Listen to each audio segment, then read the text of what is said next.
College के बाहर खड़ी है, उससे बहस हो रही है। मैनेजमेंट कह रहा है पहले अपना हिजाब उतार, हिजाब उतारेगी तभी तुझे पेपर देने देंगे। वो कहती है नहीं उतारूंगी। वो कहेगा फिर तेरा ये एग्जाम छूट जाएगा। उसने उठाया वो पेपर वाला, उसके पेपर, एग्जाम पेपर, और मुंह पे दे के मारे और कहा ले अपने पास रख, मैं तुझे राजी करने के लिए दुनिया में नहीं आई, बल्कि मैं तो आमना के लाल का कहना मानने के लिए।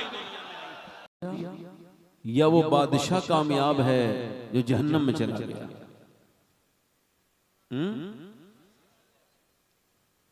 आप अगर आपको मौका मिले तो आप क्या बनना चाहेंगे?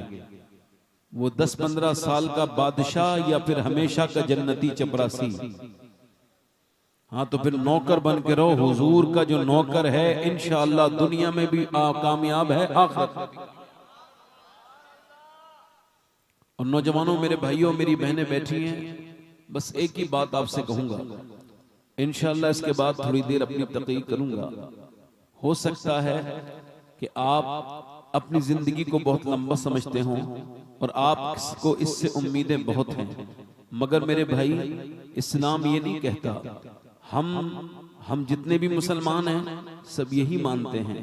एक बात बताओ, हुजूर ने फरमाया हर नमाज को आखिरी समझ के पढ़ो। इसका मतलब क्या है? इसका मतलब यह है कि इंसान जब तक नमाज को आखिरी नहीं पढ़ेगा, सैयदना शेख मुहियुद्दीन अब्दुल कादिर जिलानी फरमाते हैं, जो हर सजदे को आखिरी समझ के नहीं करेगा, वो सजदे का लुत्फ पूरी जिंदगी नहीं पाएगा, बल्कि जाकर के वो मुर्गे की तरह ठोंगे मारेगा, मगर उसको नमाज का लुत्फ नहीं मिलेगा।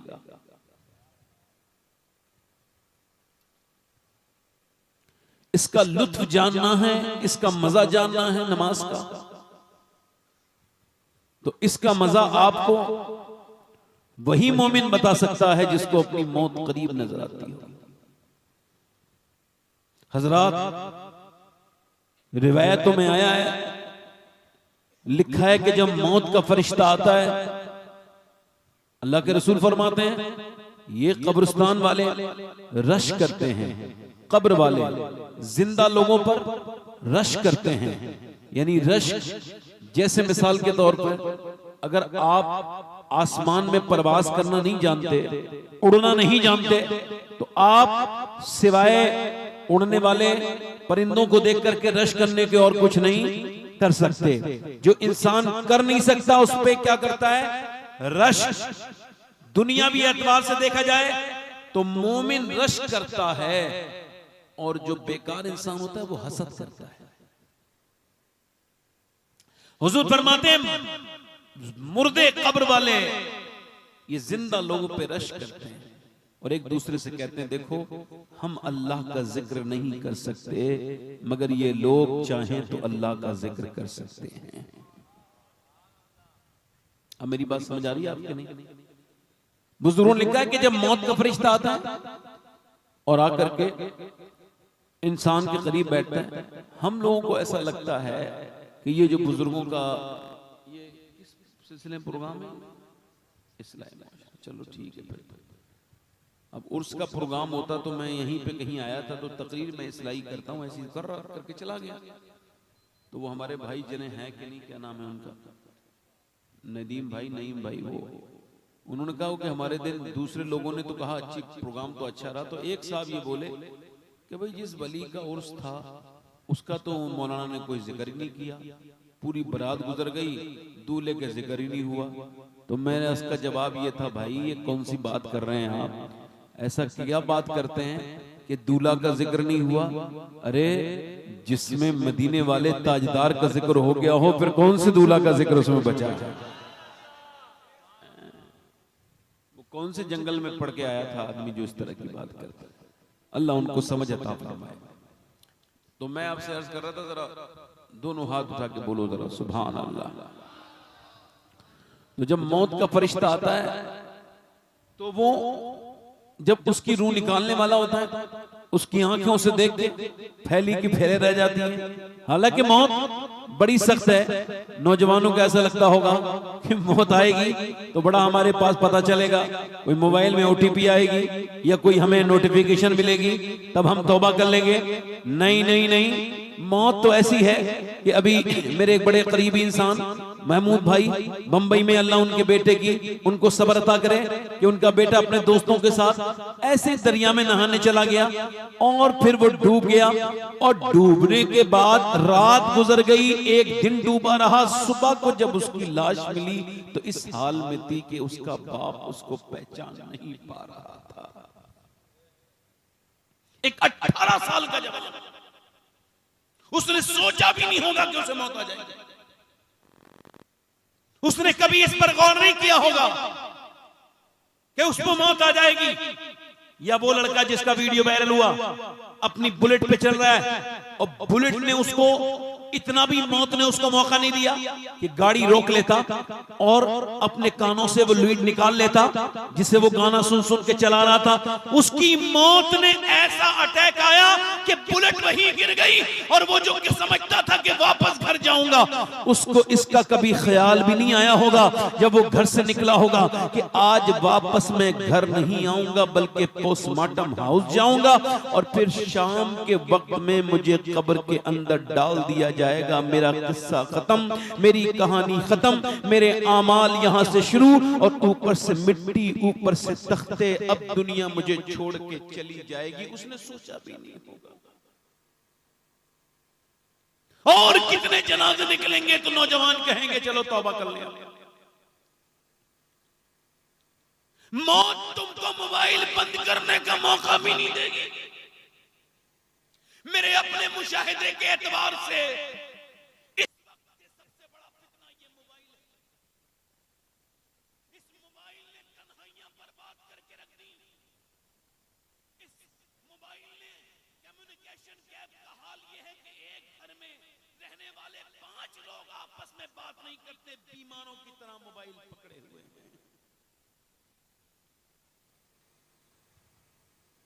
और मौत कभी मोबाइल का बटन भी हिलाने नहीं देती। जब तुझे मौत आएगी तो टच भी नहीं करने देगी। याद रख, मेरी बात पे गौर कर, ये बात सुन, जरा गौर कर। हजरत जुनैद बगदादी कहते हैं कि जब मैं नमाज पढ़ता हूँ, कहाँ चले बेटे, कहाँ चले, आए क्यों थे पहले? मैं पूछना चाह रहा हूँ बेटे, आए क्यों थे? तकरीर सुनने आए थे तो बैठो, जाओ जाओ जाओ। नहीं, आप हंसो मत, मुस्कुराओ मत। मैं चाहता हूं सारे लोग मेरी बात सुनें, बस ये और कोई मसला नहीं। इसी वजह से मैं कहता हूं कि जल्दी माइक दे दिया करो भाई, मगर अब नहीं देते लोग तो क्या करें। अभी एक मैं अंदर बैठा था, साहब आए, कैसा सफर रहा? मैंने कहा बड़ा खराब सफर रहा भाई।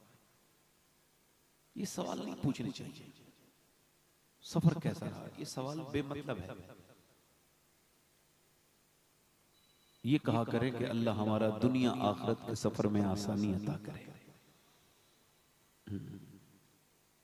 मैं आपसे अर्ज कर रहा था, और किसी से आपको उठ के जाना हो तो उठ के चले जाओ। बीच में मैं ऐसे डिस्टर्ब हुआ हूं तो फिर हो जाऊंगा, वरना मैं बात अपनी कहते कहते बीच में रुकेगी तो मजा फिर खत्म हो जाएगा। बात का मतलब समझ में नहीं आएगा आपके, जो मैं बात कहना चाह रहा हूं आपसे। दरूद पाक पढ़ लीजिए। उम्मीद रखता हूं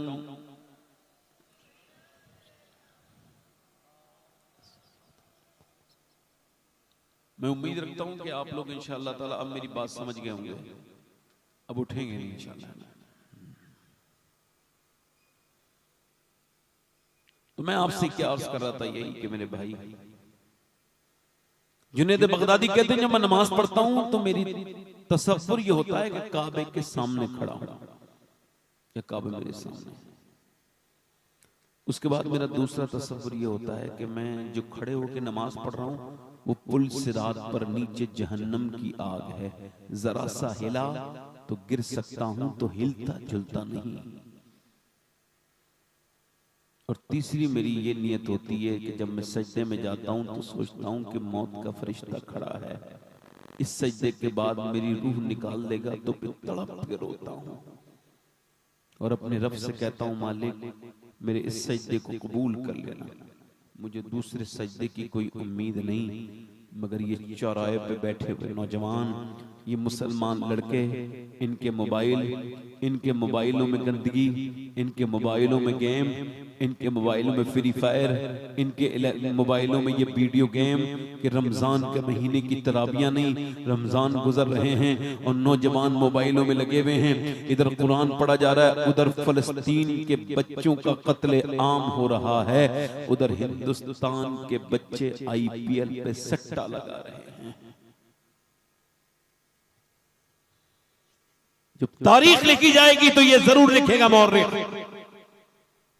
कि जब फलस्तीन बर्बाद हो रहा था और जब वहां के बच्चों को खाने की और वहां पे बिकने वाला 5 रुपए का बिस्कुट जो हिंदुस्तान में 5 रुपए का पार्ले जी बिकता है वो 2500 रुपए का बिक रहा था,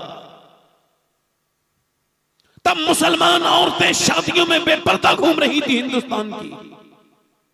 ये तारीख जब लिखी जाएगी तो ये बात बड़ी जली लफ्जों में लिखी जाएगी कि जब मुसलमान वहां के दबाव बर्बाद हो रहे थे तब हिंदुस्तान के मुसलमान अपनी शादियों में खाने के ऊपर चल रहे थे, उसकी बेहुरमती कर रहे थे। मेरे दोस्तों, मेरे भाइयों, अब जब मौत का फरिश्ता आया है तो वो जब उसको देखता है तो उसकी आंखें फैली की फैली रह जाती हैं। और बुजुर्गों ने लिखा है, वो कहता है कि भाई मुझे थोड़ा वक्त दे दो, थोड़ा कुछ वक्त दे दो, मैं अपने रब से तौबा कर लूं। कहा अब वक्त तुझे मजीद नहीं मिल सकता। कहा क्यों नहीं मिलेगा? कहा तूने सारा वक्त जाया कर दिया। कहा कुछ घड़ियां दे दो, कुछ मिनट दे दो। कहा सारी घड़ियां बर्बाद कर दी। इसका मतलब यह है कि मौत इंसान को बदलने का वक्त नहीं देती, मौत इंसान को अपना हाल बदलने का वक्त नहीं देती। अब जिस हाल में मरना चाहते हो वही हाल बना लो, मौत इंतजार नहीं करेगी तुम्हारा कि तुम संजीदा हो जाओ, मौत इंतजार नहीं करेगी कि तुम तौबा कर लो। नहीं, मौत जब आएगी तो लम्हे भर का मौका नहीं मिलेगा।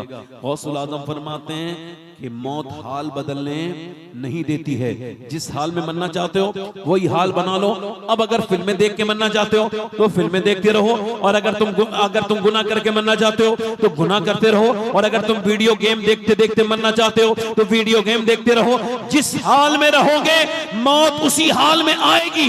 जो जिस हाल में होता है मौत वैसी आती कि नहीं आती है? अब अपना हाल बदलो। अगर हाल बुरा है तो तुम्हारा हाल अच्छा है तो जिंदगी का हाल अच्छा है। ऐसे न मरो, ऐसे न मरो कि तुम वीडियो गेम देख के मर रहे हो, बल्कि तुम्हारे अमालनामे में ये लिखा जाए कि ये जब रात मरा था तो इसने पहले फिल्म गंदी देखी थी फिर मरा था, ताकि तुम कब्र में जाओ तो तुम्हारी निगाह उठ ना पाए। बल्कि ऐसे मरो कि तौबा करके मरो, ऐसे मरो कि अल्लाह तुमसे राजी हो जाए। ऐसे न मरो कि दुनिया तुम पे तुफ करे, ऐसे न मरो कि मौत तुम्हें हसरत और नदामत के सिवा कुछ न दे। मरो तो ऐसे मरो कि बरेली में एक बुजुर्ग हैं, उनके इंतकाल से पहले उन्होंने इस मगरिब की नमाज पढ़ी और उसके बाद वो बेहोशी में चले गए, और बेहोशी में जाने के बाद उनका तकरीबन अपनी मौत से 1-1.25 घंटे पहले आंख उनकी खुली, उनको होश आया। तो उन्होंने पहला सवाल ये किया, क्या मैंने ईशा की नमाज पढ़ ली? मुरीदों ने कहा नहीं पढ़ी। का वुजू कराओ। बड़ी मुश्किल से वुजू कराया, फिर खड़ा कर दिया। अब खड़ा करने के बाद सबको हटा दिया। एक बुजुर्ग ने 40 मिनट तक आखिरी नमाज पढ़ी, और आखिरी नमाज पढ़ने के बाद लेट गए अपने बिस्तर पे और फरमाया, लोगों अब मैं दुनिया से जा रहा हूं, मेरी तरफ से अगर किसी को कोई मेरी गलती हुई हो और किसी का दिल दुखाया हो तो मुझे माफ कर देना। ये कह के वो बुजुर्ग अल्लाहू अकबर दुनिया से जाने लगे और लोगों से कहने लगे पढ़ो कलमा। अब जरा गौर करो, मुरीद सारा घर भर रहा है, पूरा मोहल्ला भर रहा है, सब पढ़ रहे हैं ला इलाहा इल्लल्लाह। इधर ये बुजुर्ग कह रहे हैं पढ़ो कलमा, उधर वो खुद भी कलमा पढ़ रहे हैं, उधर वो जो लोग सामने खड़े हैं वो भी कलमा पढ़ रहे हैं। और वो ये गए और वो गए, उनकी रूह निकल गई, दुनिया से चले गए, मगर दुनिया को ये बता के गए अगर जिंदगी भर कलमा पढ़ोगे तो तुम लोगों को याद नहीं करो, तुम्हें लोग याद नहीं कराएंगे कि कलमा पढ़ो, बल्कि तुम कहोगे लोगों कलमा पढ़ो मैं दुनिया से जा रहा हूं। तो ऐसी मौत नहीं आनी चाहिए कि तुम जब मर रहे हो तो लोग तुमसे कहे कलमा पढ़ो, बल्कि तुम्हारा होश और हवास इतने साफ होने चाहिए कि जब तुम इंतकाल करो लोगों से कहो कलमा पढ़ो, मेरी मौत करीब आ गई। और तुम दुनिया से ये कह रहे हो कि जब तू आया आया था तो दुनिया हंस रही थी और तू रो रहा था, मगर जब तू दुनिया से जाए तो ये हाल होना चाहिए कि तू मुस्कुरा रहा हो और दुनिया हंस रही हो। उस अजीम बुजुर्ग का नाम आला हजरत का शहजादा हुजूर मुफ्ती आजम हिंद था, जिसने जिंदगी भी ऐसी जी जिसकी कोई मिसाल नहीं मिलती। अल्लाह ने उसे मौत भी अता की जिसकी कोई दूसरी। नारे तकबीर, नारे रिसालत, मसला के आला हजरत।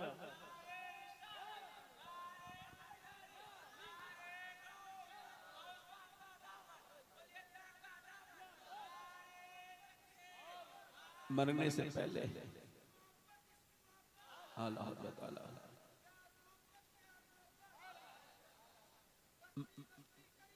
ताजु शरीयत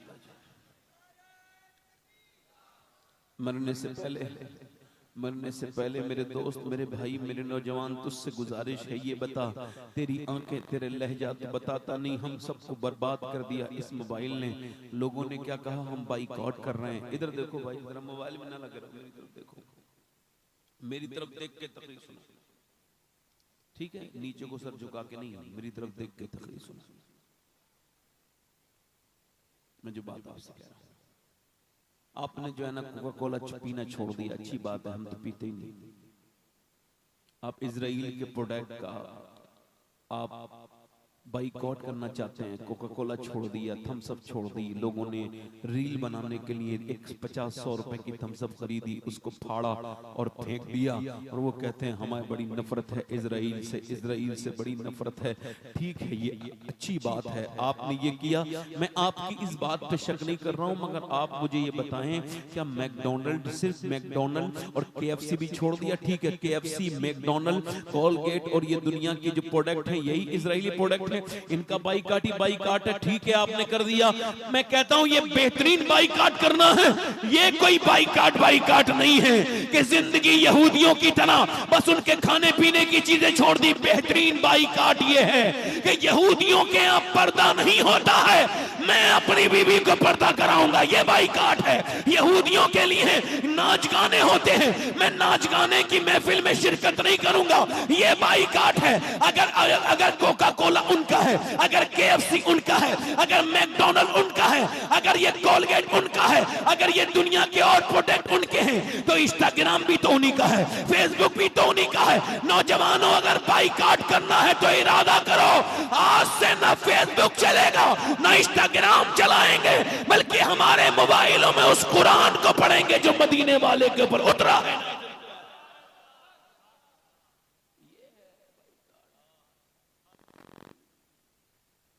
बाइकाट क्या है? तुमने कड़वा कड़वा, थू थू और मीठा मीठा, यहूदियों की तरह चेहरे, यहूदियों की तरह पैंट, यहूदी की तरह शर्ट, यहूदी की तरह चेहरा, और बाद में कह रहे हो यहूदियों का बाइकाट।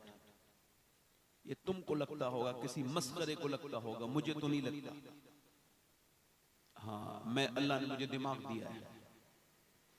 हुजूर ने बाइकाट का यही हुक्म दिया कि तुम मूछें छोटी करो और दाढ़ियां बढ़ाओ और यहूदियों नस्रानियों की तरह ना करो। जरा दिल लगा के बोलो, जरा सुभान अल्लाह, मुस्कुरा के बोलो, आ जाइए।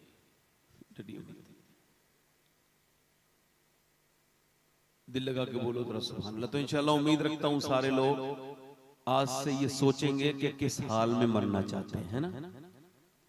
वही हाल बना के रखना। एक तकरीर हो गई, इतनी काफी है कि जिस हाल में मरना चाहते हो वही हाल बना लो। अगर तुम नमाज पढ़ते पढ़ते मरोगे तो इंशाअल्लाह अल्लाह ताला की रहमतें तुम्हारे साथ आएंगी, तुम नमाज पढ़ते पढ़ते उठोगे।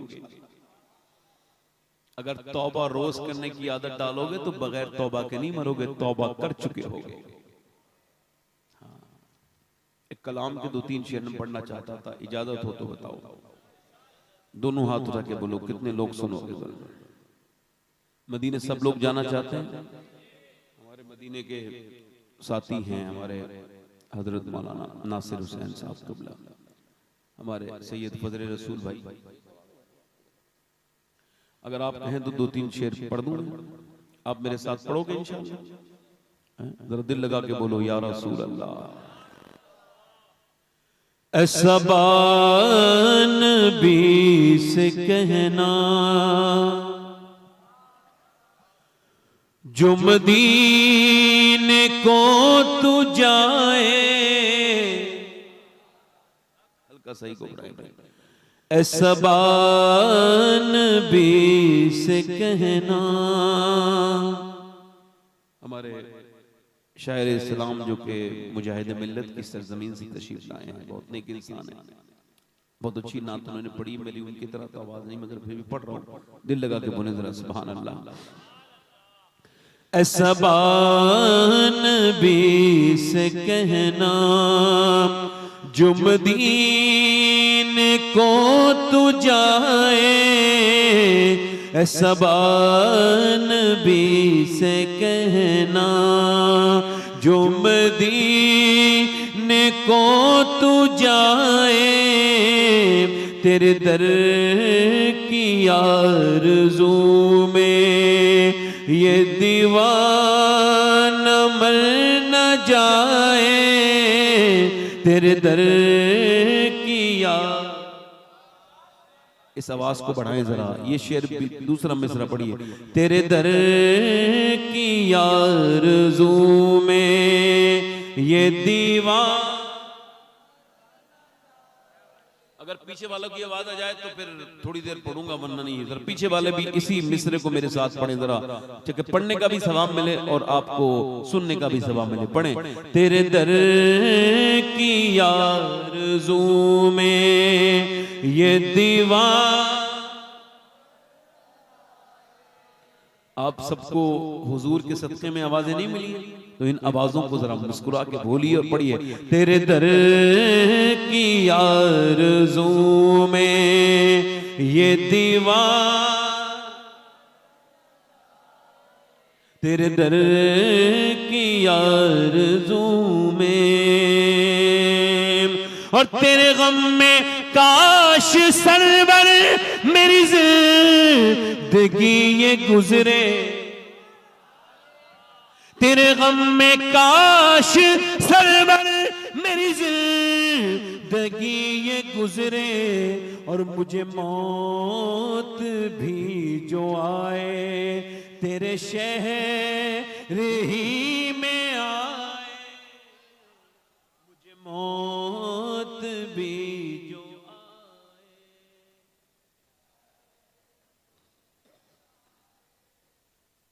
तेरे दर की आरज़ू में ये दीवान। ऐसबान भी से कहना। और जब जिक्र जन्नतों का वाइज के लब पे आए,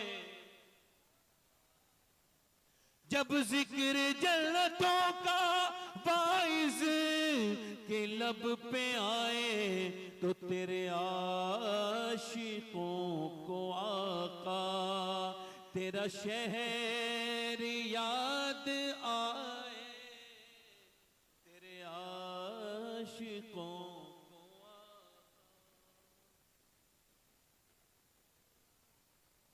और सोचो तो कैसा होगा जज्बा अबू बकर का, सोचो तो कैसा होगा जज्बा अबू बकर का, कांधे पे मुस्तफा को जो गार लेके जाए, कांधों पे मुस्तफा को जो गार पे चढ़ाए, तेरे दर की आरज़ू में ये दीवान, तेरे दर की और सरकार की नजर का ये हाल है उमर का, सरकार की नजर का ये हाल है उमर का, वो जिधर जिधर से गुजरे शैतान भाग, वो जिधर जिधर से गुजरे। पीछे वाले शैतान तेरे दर की आरज़ू में। अच्छा, एक शेर पढ़ रहा हूं मैं, किसके लिए पढ़ रहा हूं और क्या वाकया इसमें मैंने इसमें इशारा किया है इस वाकये में, तो आप इसको समझ जाएं तो ठीक है, नहीं समझे तो मैं समझाऊंगा नहीं। शेर सुनिए, ये पढ़ ले मेरे साथ। तेरे दर की आरज़ू में ये दीवार, और जिसे मुस्तफा दुआ दे आबे दहन लगा दे, जिसे मुस्तफा दुआ दे आबे दहन लगा दे। अरे फिर शेर वो खुदा का खैबर उखाड़ आए, फिर शेर वो। इसमें मैंने शेर तो 20-22 लिखे हैं, मगर ये आखिरी शेर पढ़ रहा हूं इस वजह से कि थोड़ा रात ज्यादा हो जाएगी, पूरा कलाम पढ़ूंगा तो ये शेर एक सुन लीजिए। अपनी उन बहनों की नजर है जिन्हें गीबत करने का वक्त है, फालतू बातें करने का वक्त है, जिन्हें सब सारे कामों का वक्त है, टीवी देखने का वक्त है, सीरियल देखने का वक्त है, अपने आदमी का खून खौलाने उसको गुस्सा दिलाने का वक्त है, मगर अगर वक्त नहीं है तो नमाज पढ़ने का। उन औरतों के लिए शेर है, आप जरा मेरे साथ पढ़ लें। तेरे दर की आरज़ू में ये दीवार, और बेटी वो मुस्तफा की कितनी अजीम तर है, मेरे मुस्तफा की बेटी कितनी अजीम तर है, जो इशान में सर झुकाए और फजर में उठाए।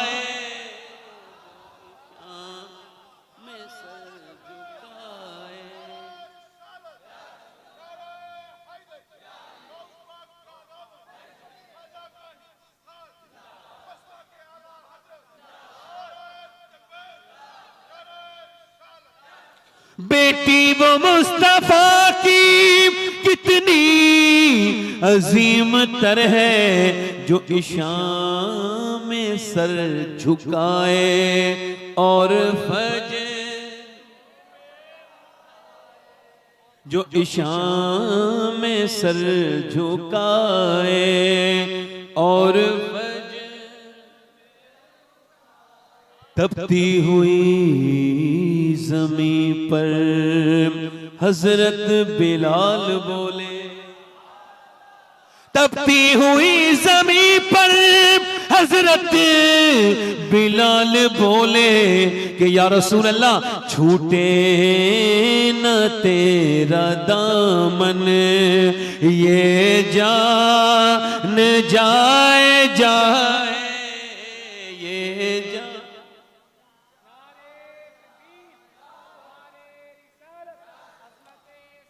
छूटे न तेरा दामन, ये जान तेरे दर की आरज़ू में ये दीवार। और ये अपना शेर मैं आप लोगों की नजर कर रहा हूं, इसमें भी समझाऊंगा नहीं शेर किसके लिए का, आप समझ जाए तो सुभान अल्लाह, नहीं कहें तो शायरी का मतलब ही नहीं समझाया जाए। शेर सुनिए। तेरे दर की आरज़ू में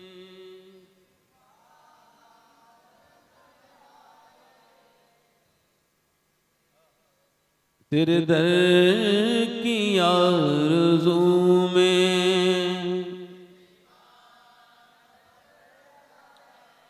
कोई मिसले इब्न हैदर न हुआ है और न होगा, कोई मिसले इब्न हैदर न हुआ है और न होगा, जो सितम के तीर खाए और खा के मुस्कुराए, के तीर खाए।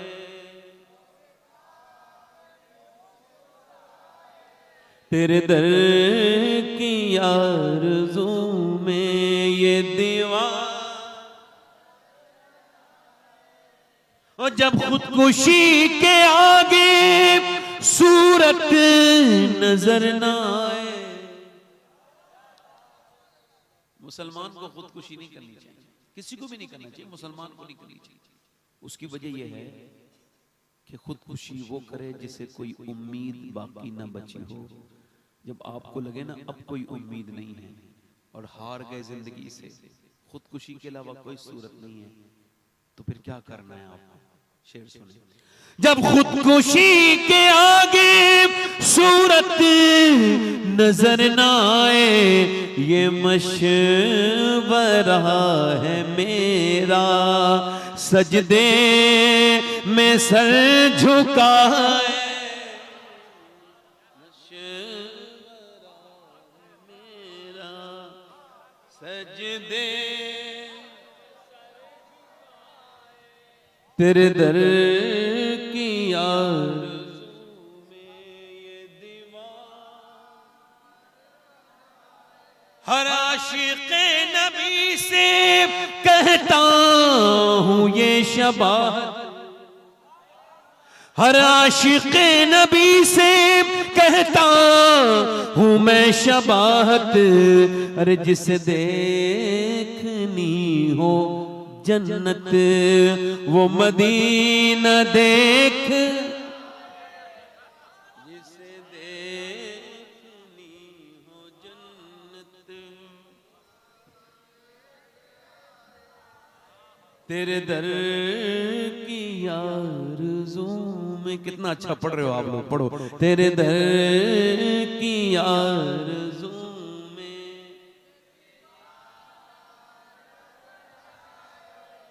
तेरे दर की आरज़ू। इंशाअल्लाह कुछ दिनों के बाद ये कलाम लोगों की ज़बान पे आ जाएगा, अल्लाह चाहेगा। क्योंकि हुजूर की मोहब्बत में जो भी बात कहो अल्लाह उसको अमर कर देता है। दुनिया में बड़े बड़े पढ़े लिखे गुजरे, बड़े बड़े काबिल लोग गुजरे, मगर उनके निशान मिट गए। मगर जिसने हुजूर से मोहब्बत की उसने एक ही बात कही, बेनिशानों का निशान मिटता नहीं, मिटते मिटते नाम हो ही जाए। बेनिशानों के निशान।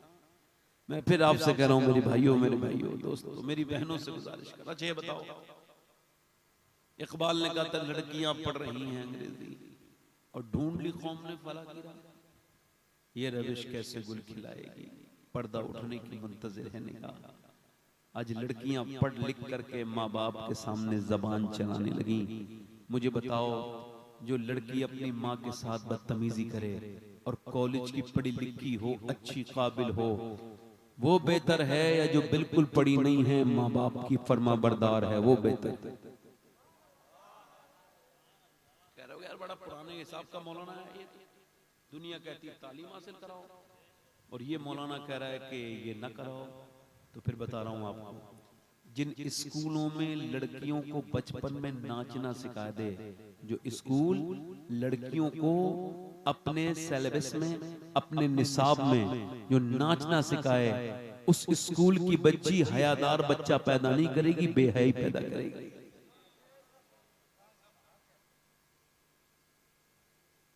अगर बुरा लग रहा हो तो कोई बात नहीं है, मैं पुराने मिजाज का हूं। हाँ, अल्लाह का शुक्र है मेरा बाप दादा भी गैरत वाला था, मैं भी गैरतमंद हूं, बेगैरत नहीं।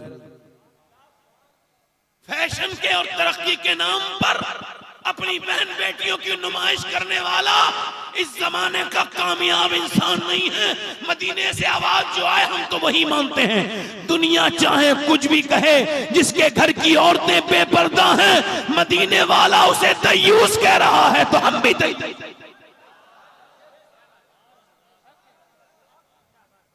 चाहे पैसे के चक्कर में किसी सेठ की तारीफ करते वक्त कोई ये ना देखे मौलवी कि इसके घर की औरतें तो बेपर्दा रहती हैं, ये तो दयूस है, मैं इसकी तारीफ इस वजह से करूं कि इसका पैसा है। मेरा इमाम कह के चला गया, करूं मदे अहले दुबल लजा पढ़े इस वाला।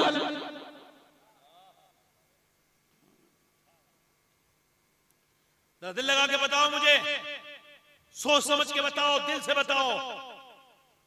जो लड़की 5-6 साल की उम्र में नाच रही हो, बड़े होके क्या वो नेक औरत बनेगी?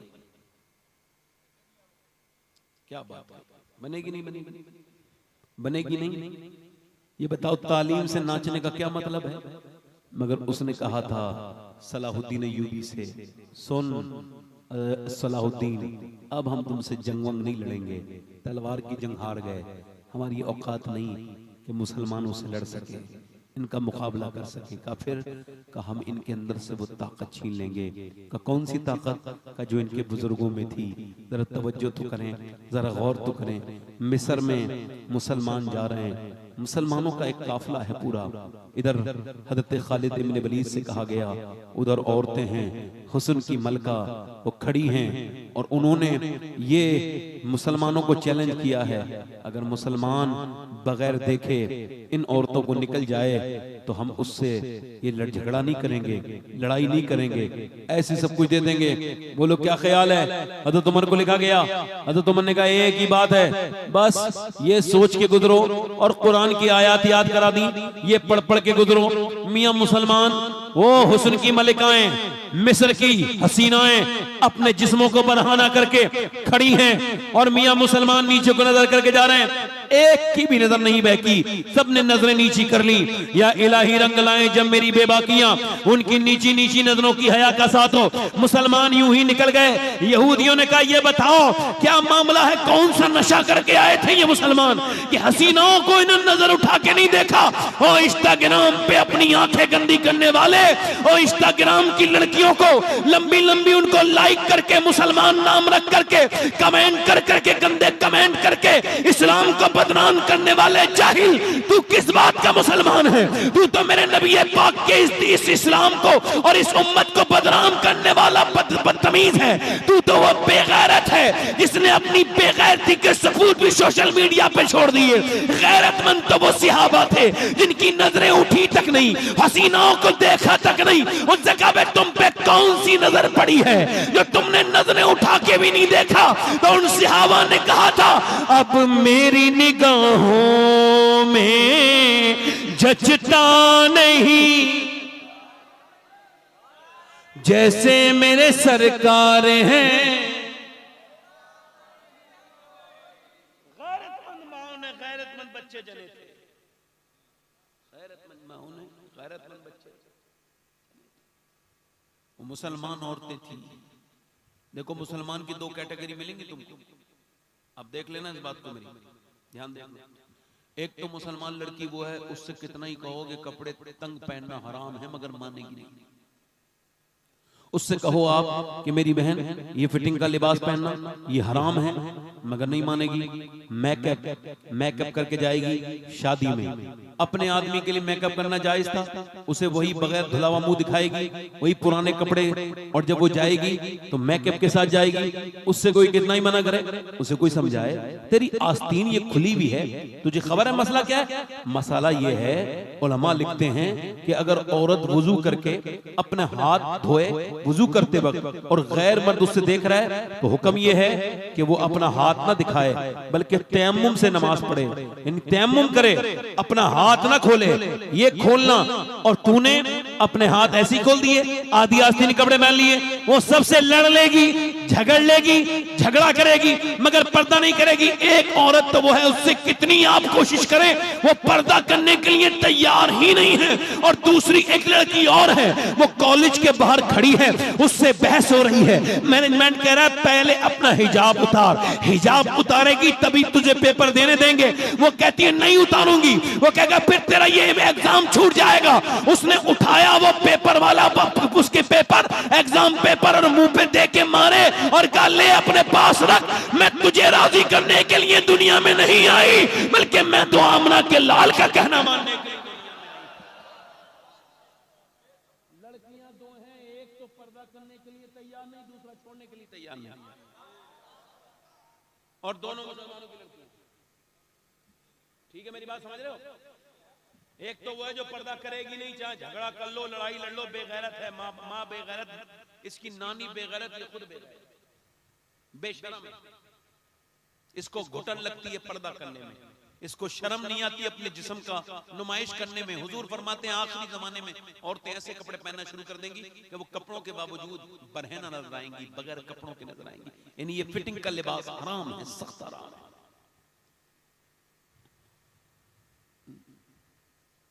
अगर ये बात औरतों से कहो तो वो कहती है नहीं नहीं, पर्दा तो आंखों का नहीं होता, दिल का होता है। दिल का क्या होता है? जल्दी बोलो, अभी कुछ औरतों ने निकाला है दिल का। अरे तो ये बता, तेरे दिल पे कोई आशिक हुआ है आजकल? किसी ने कहा मैं दिल का आशिक हो गया? जो भी आशिक होता है यही कहता है मैं आंखों का आशिक हो गया, मुझे होंठ अच्छे लगे, मुझे गाल अच्छे लगे, औरतों के रुखसार अच्छे लगे। यही तो सब बातें होती हैं। किसी ने कहा है दिल अच्छा लगा? बोलो, दिल तेरा कौन देख रहा है? मगर नहीं साहब, ये जाहिलों वाली दलीलें देने से क्या मतलब है? अम्मी आयशा सिद्दीका फरमाती हैं मैं हज पे जा रही थी हुजूर के साथ, तो फरमाती हैं कि जब हमने देखा कि सहाबा इकराम थोड़े आगे चले गए, हुजूर ने फरमाया आयशा आप चेहरा खोल लो।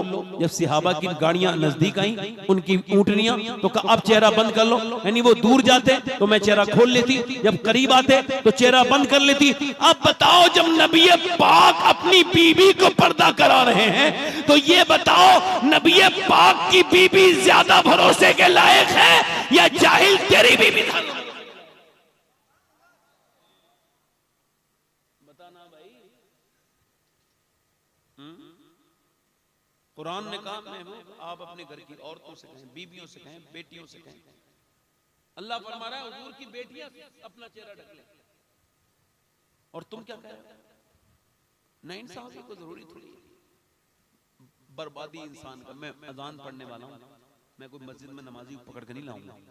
मैं तो आपको बता रहा हूं जो औरत पर्दा करेगी कयामत के दिन हुजूर की बेटी के साथ उठेगी। जो पर्दा नहीं करेगी वो उसी बंबई की बेगैरत औरत के साथ जहन्नम में जाएगी जिसकी नकल करके वो बेपर्दा हुई। एक साहब से मैंने कहा था बहुत दिनों पहले, दिल लग रहा आप लोगों को? नहीं ए भाई बैठ जा भाई, आपका दिल लग रहा है? इधर देखो, दिल लग रहा है? माशाअल्लाह।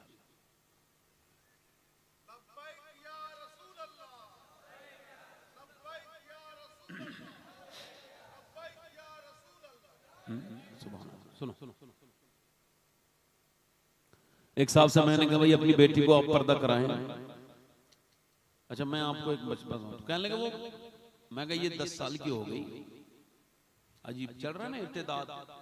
लड़की इस्लाम छोड़ रही हैं, गैर मुस्लिमों के साथ पार्कों में घूम रही हैं।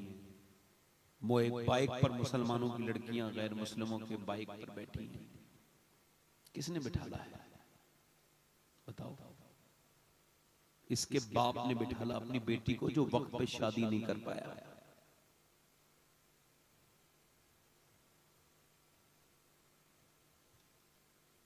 बुरा ना मानना मेरे भाई, इको कम करो भाई थोड़ा, इको ए भाई इको कम करो थोड़ा सा, इसका बेस कम करो, इसका टेबल बढ़ाओ हल्का सा। मुसलमान लड़के अपनी जानों पे खेल के उनके वीडियो बना रहे हैं कि उनके माँ बाप तक पहुंचाएं। उनको क्या पता कि माँ बाप तो पहले ही बेगैरत हैं। अगर गैरतमंद घर की इज्जत होती तो 1 मिनट के लिए भी आंखों से जुदा नहीं करते। मुसलमान लड़कों को जेल भेजा जा रहा है सिर्फ इस वजह से कि तुम अपनी बहनों की इज्जत पे पहरा क्यों दे रहे हो। मगर इससे कोई फायदा नहीं। उस आदमी से मैंने कहा अपनी बेटी को पर्दा कराओ, तुम्हारी बेटी 10 साल की हो गई, लिबास पहन रही है इंग्लिश, मर्दों का लिबास पहनना औरत को हराम। अम्मी आयशा फरमाती एक औरत ने सिर्फ और सिर्फ जूता पहना मर्दों का, हुजूर ने उस पर लानत फरमाई। ठीक, मेरी बात समझ आ रही है?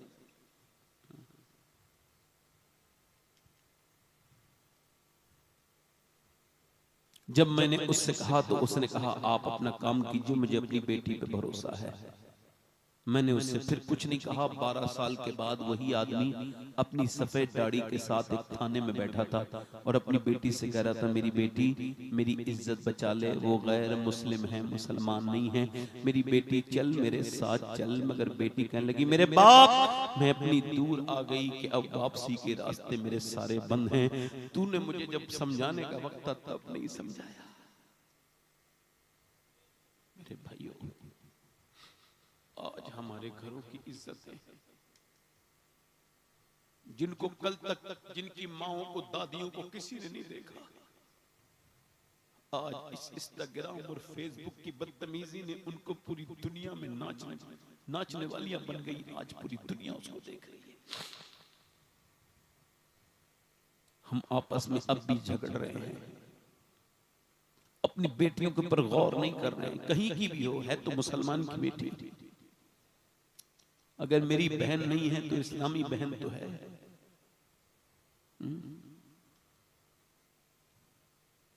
अगर बचपन में पर्दा करा दिया होता, 6 साल की एक बच्ची मदीने में कुरान पढ़ रही है, मेरी बहनें सुने, उसकी वालिदा ने देखा कुरान पढ़ते पढ़ते बेटी के सर से दुपट्टा सरका है, तो माँ आई, आकर के सर पे दुपट्टा रखा। जैसी दुपट्टा रखा, बेटी ने अपनी माँ से कहा अम्मी जान आपने मेरे सर पे दुपट्टा क्यों रखा? तो फरमाया मेरी बेटी इस वजह से नाना नाराज हो जाएंगे। जो बच्ची सर पे दुपट्टा नहीं रखती उससे नाना नाराज हो जाते हैं। ये बात अभी पूरी नहीं हुई है कि उस बच्ची ने रोना शुरू कर दिया। इसके कौन नाना थे? ये कौन थी जिसने अपना काम छोड़ के अपनी बेटी के सर पे दुपट्टा रखा? हालांकि 6 साल की बच्ची पे पर्दा फर्ज नहीं है। तो मैं आपको बताऊं, वो पर्दा रखने वाली सर पे वो भी अजीम खातून थी, और जो ये कुरान पढ़ रही थी ये भी कोई आम नहीं थी। ये वही थी जिसका बाप कुरान का सबसे बड़ा आलिम है। ये वही थी जिसके भाई ने कुरान पढ़ा है, वो भी नेज़े पे चढ़ के पढ़ा है। ये हुसैन की बहन ज़ैनब थी, हसन की बहन ज़ैनब थी, अली की बेटी ज़ैनब थी, फातिमा ज़हरा की लख्ते जिगर ज़ैनब थी। ये मेरे मुस्तफा जाने रहमत की नवासी और खदीजतुल कुबरा की नवासी सैयदा ज़ैनब कुबरा।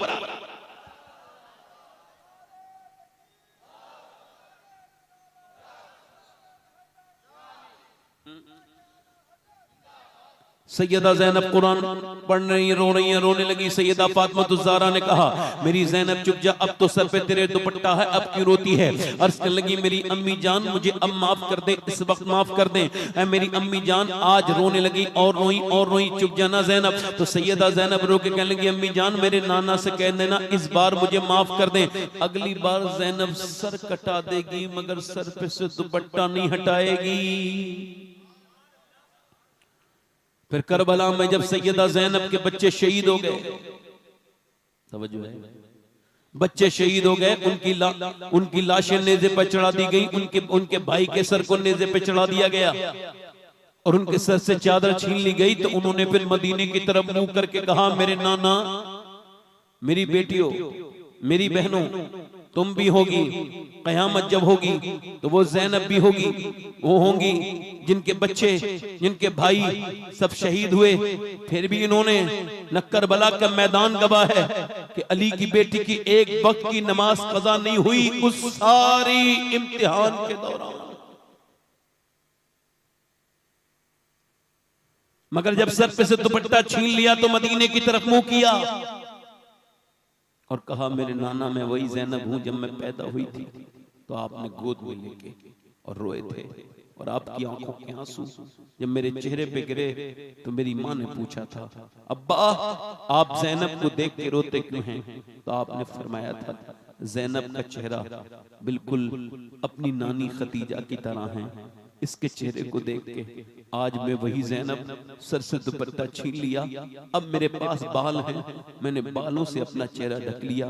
फिर हजरत अली की तरफ चेहरा किया और कहा, मेरे बाबा अली, मैं वही ज़ैनब हूँ। जब मदीने में, जब मक्के में, कूफे में चलती थी तो आप फरमाते थे, मेरी बेटी के पाँव के निशान मिटाते जाओ, हसन हुसैन जाओ अपनी बहन के पाँव के निशान मिटाओ। मैं नहीं चाहता कि मेरी बेटी के पाँव के निशान भी कोई देखे।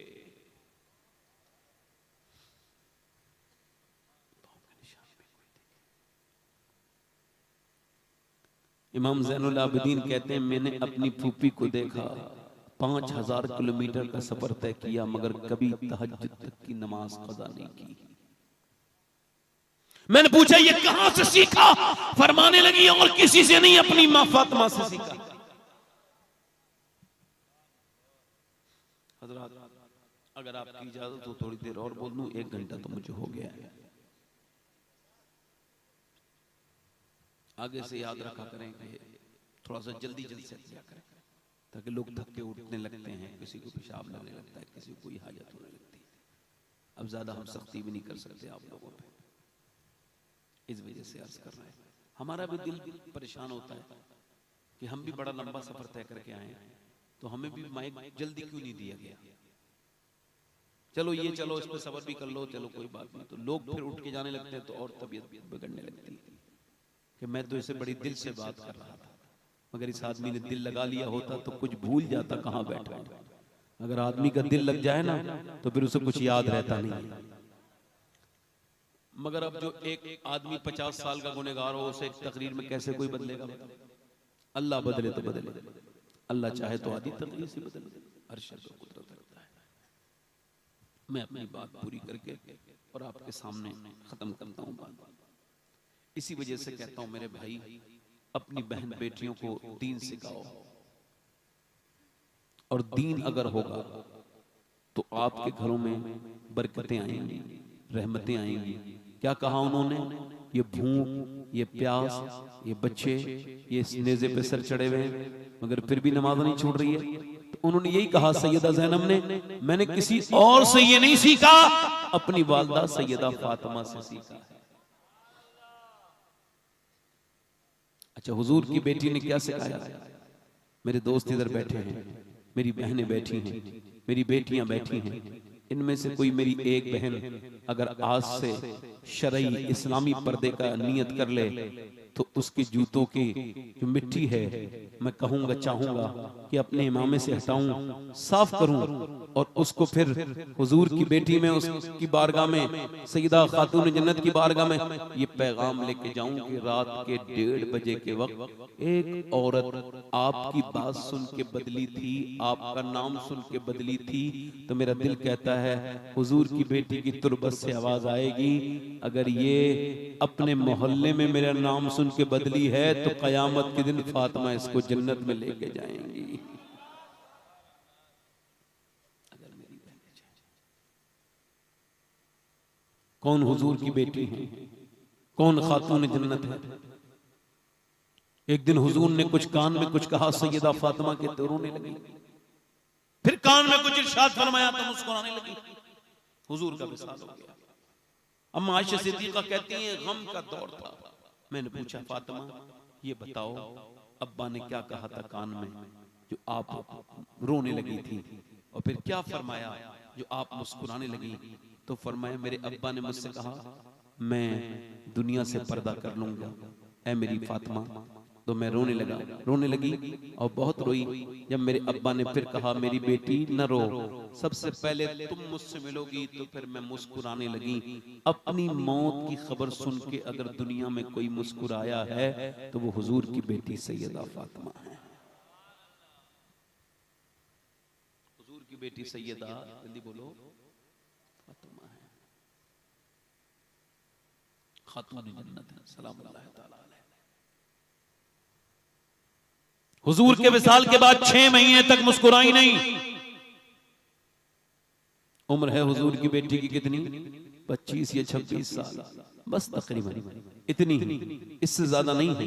हजरत अली रदी अल्लाह तआला अन्हु कहते हैं वो 6 महीने तक मुस्कुराई नहीं। फरमाते हैं एक दिन, और फिर क्या कहती थी, क्या फरमाती थी, अली चलो रात के वक्त में हुजूर की कब्र मुबारक पे जाती, मेरी बहनें सुन लें, मेरी बेटियां सुन लें, कब्र मुबारक पे जाती, हुजूर की कब्र की मिट्टी उठाती और उसके बाद सूंघती और फरमाती अली देखो मेरे अब्बा की कब्र में ऐसी मिट्टी में इतनी खुशबू है कि जो इसे सूंघेगा उसे कभी मुश्क की खुशबू भी अच्छी नहीं लगेगी।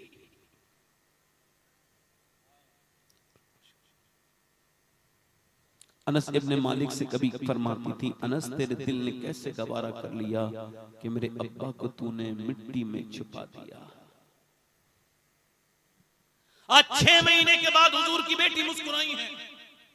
हजरत अली कहते हैं मैं आया, मैंने देखा मुस्कुरा रही है, और मुस्कुरा मुस्कुरा के क्या कर रही है, कभी इमाम हसन को, कभी इमाम हुसैन को, कभी सैयदा ज़ैनब को, इन्हें निलाया, हसन को निलाया, हुसैन को निलाया, ज़ैनब को निलाया, कपड़े पहनाए, बात सीधे करने लगी। मैंने कहा क्या हुआ, कहने लगी आज मुस्कुराती है, तबीयत ठीक है, कहने लगी अब्बा को मैंने ख्वाब में देखा है, मेरे अब्बा कोई ढूंढ रहे थे। मैंने पूछा अब्बा क्या ढूंढते हैं, तो मेरे अब्बा ने फरमाया फातिमा कुछ और नहीं ढूंढ रहा हूं, तुमको ढूंढ रहा हूं, इसका मतलब यह है अली मैं दुनिया से आज चली जाऊंगी।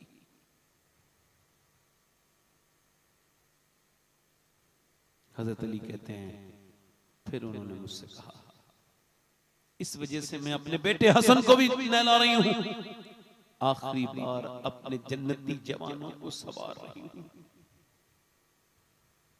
आखिरी मर्तबा नहला रही हूं। ऐ मेरे सरताज, मेरे बाद मेरे हसन का, मेरे हुसैन का, मेरी ज़ैनब का आप ख्याल रखना। मेरी बहनें सुन लें, मेरी बेटियां सुन लें, उस हुजूर की बेटी की बात जो अपने अब्बा के बाद 6 महीने तक भी बस उसके बाद हुजूर की बारगाह अपने अब्बा के गम में दुनिया से जाने वाली सैयदा तैयबा ताहिरा, सैयदा खातून जन्नत, सैयदा फातिमातुज़ ज़हरा, जिसका आंचल न देखा मोह महर ने, उस रिदाए नज़ाहत पे लाखों सलाम। फिर कहते हैं हजरत अली फिर मुझसे कहा ऐ मेरे सरताज आप मुझे माफ करें, क्या हुआ, कि मेरे अब्बा ने फरमाया था फातिमा अली आज तो मैं तुम्हें रुखसत कर रहा हूं, मगर जब मिलो मुझसे तो इस हाल में मिलना कि अली राजी हो, तो आप ऐसा करें कि मुझे माफ कर दें, जो मुझसे गलतियां हुई हैं। हजरत मौला अली फरमाते हैं मैंने कहा आप कैसी बात करती हैं, आप मुझे माफ करें। 2 मिनट का वक्त है आप लोगों के पास? माशाअल्लाह। असल में मैंने पहले ही अर्ज किया था कि जब लोग उठेंगे तो मैं तकरीर कर नहीं पाऊंगा, ये मेरी मजबूरी है, और मैं लोगों को रोक नहीं सकता कि बेचारे अपनी हाजत से जा रहे हैं, और अपनी आदत में बदल नहीं सकता। क्या करूं, मैं ऐसी तकरीर कर ही नहीं पाऊंगा जब तक मेरा दिल न लगे और सुनने वालों का दिल न लगे। तो हम लोग जवाब क्या देंगे अगर हुजूर की महफिल में दिल नहीं लगेगा। हालांकि ये जितने उठ के गए हैं ये अच्छे लोग हैं, मगर अगर इन्हें पता हो जाए कि 1 लाख रुपए मिलेंगे, उठो मत, तकरीर पूरी सुन के जाना, तो ये मर सकते हैं मगर उठ नहीं सकते। अभी कोई थानेदार बिठा दे तो ये यहीं बैठे बैठे हिलेंगे नहीं, थानेदार बिठा के गया। मगर चूंकि इनको एहतराम और इकराम नहीं रहा हुजूर के घर वालों की बात का, हुजूर की बात का, इस वजह से मैं भी क्यों आपसे दिमाग लगा रहा हूँ। खत्म करता हूँ, मैं मुझे भी 1 घंटे से ज्यादा ही हो गया, और ये माशाल्लाह ये शीरीनी भी आ गई। अल्लाह ताला आपको जज़ाए खैर अता फरमाए। आखिरी बातें आपसे यही कर रहा हूँ, अपनी बहनों से अपनी जिंदगी को तब्दील करें और अपने मिजाज को बदलें, पर्दे में रहें, नमाज की पाबंदी करें, नमाज का साथ अपने साथ रखें, जो भी बात कहनी है अपने रब से कहें। और आपसे एक आखिरी बात ये कर रहा हूँ नौजवानों, अपने रब से तौबा कर लो, उससे कहो मालिक तो हमें माफ कर दे, तो वो जरूर माफ करेगा। मेरी बहनों आप भी अपने रब से कहो कि माफ कर दो, तो वो जरूर माफ करेगा।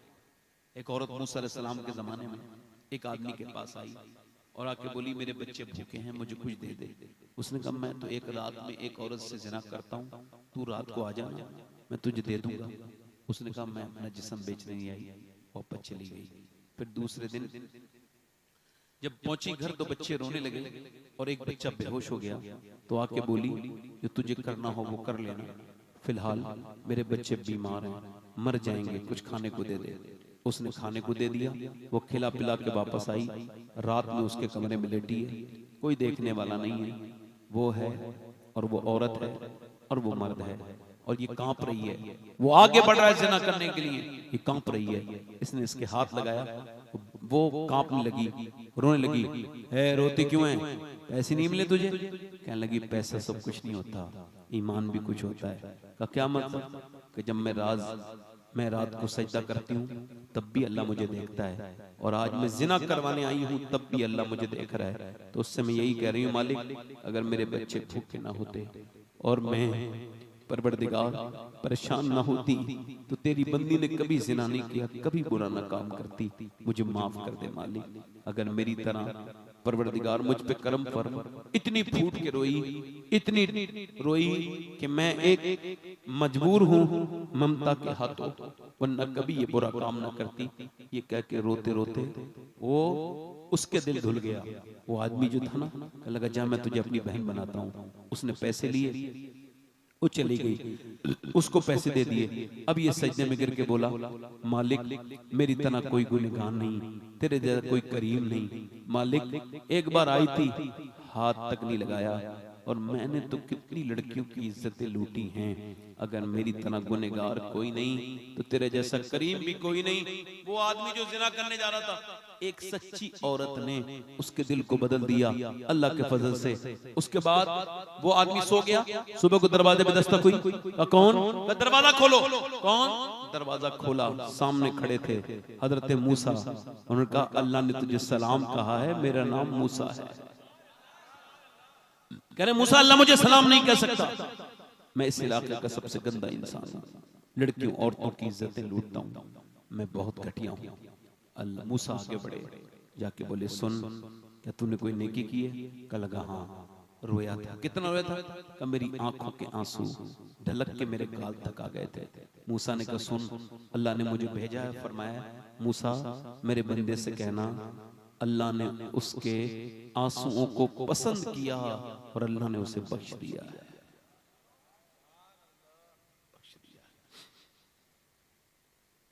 मेरी बहनें हैं, आप भी बैठे। उम्मती जब गुनाह करता है तो हुजूर को तकलीफ होती है, उम्मती जब नेकी करता है तो सरकार खुश होते हैं। हम सबको दुनिया से जाना है, कब्र में हुजूर के सामने जाकर के अपना मुंह दिखाना है, तो अपने रब से तौबा करो। अल्लाह बड़ा करीम है, आपको भी माफ करेगा, मुझे भी। उसके कर्म का कोई ठिकाना नहीं। बस दो लफ्ज को कबूल कर ले। हाथ उठा के बताओ कितने लोग ऐसे हैं जो हुजूर के नाम पे जान दे सकते हो? दोनों हाथ उठा के बताओ। नीचे हाथ कर। जान देने वाले कुछ भी कर सकते हैं ना। अब एक दूसरे की तरफ ना देखना, मुस्कुराना नहीं। कितने लोग ऐसे हैं जो आज से हुजूर के नाम पे जान भी दे देंगे और आज से पूरी दाढ़ी भी रखा लेंगे। वो इस महफिल में जरा खड़े हो जाएं। जो आज से पूरी दाढ़ी रखाएं वो मुसलमान खड़े हो जाएं। है कोई आशिक रसूल इस पूरी महफिल में जो आज से सुन्नत रसूल के साथ अपनी जिंदगी गुजारे? कोई आशिक रसूल हो तो खड़ा हो जाए। है कोई इस महफिल में, पूरी महफिल में, जो आज से पूरी सुन्नत रसूल रखा है, पूरी दाढ़ी को अपनी जिंदगी में लेकर के आए? कोई इधर से कोई आशिक रसूल हो तो खड़ा हो। इधर आ जा बेटा। दूसरा आशिक रसूल है कोई इस महफिल रसूल में? आ जाए मेरा नौजवान भाई, अपने उस पैगंबर की रजा के लिए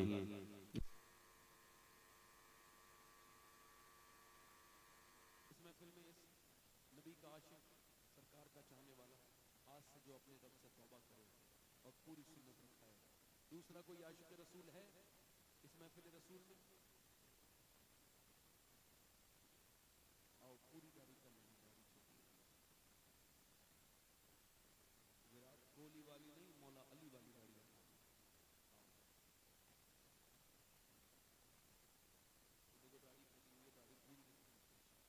दो हो गए। तीसरा आशिक रसूल है कोई? सुन्नत रसूल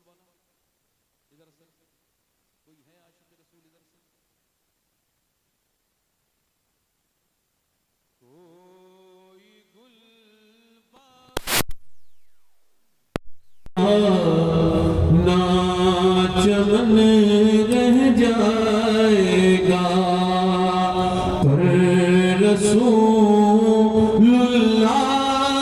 का दीने हसन रह जाएगा।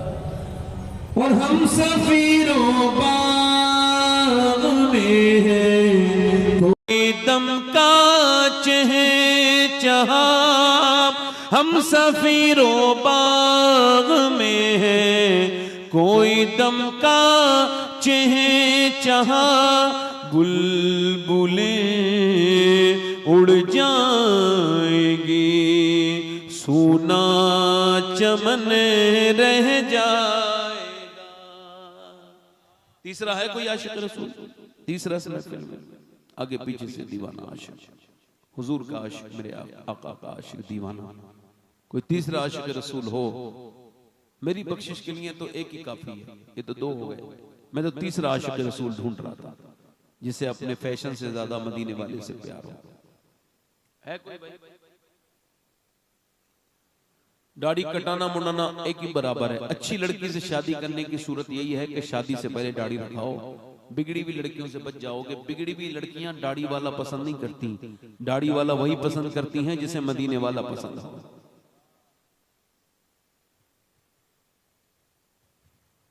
दाढ़ी रखाने के लिए उठे हो?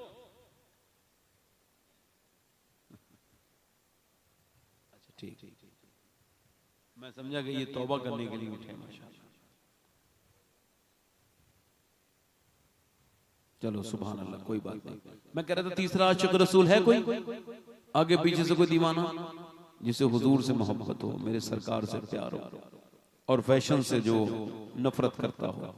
कोई आशिक रसूल हो तो इस महफिल में खड़े होकर वादा करे इंशाअल्लाह पूरी दाढ़ी रखाएगा। नहीं है कोई, चलो आप दाढ़ी रखाओगे इंशाअल्लाह, बैठ जाइए, तौबा करो मेरे साथ। अस्तगफिरुल्लाह रब्बी मिन कुल्लि ज़ंबिन व अतूबु इलैह। पढ़ ला इलाहा इल्लल्लाह मुहम्मद रसूलुल्लाह। मेरी जिंदगी का मकसद तेरे दी की सरफराजी में सीन मुसलमान इस्लामाजी इस्लाम जिंदाबाद मसलक आला हज़रत पाइंदाबाद। लक़द काना लकुम फ़ी रसूलिल्लाहि उसवतुन हसना। सदक़ल्लाहुल अज़ीम। अस्सलामु अलैकुम।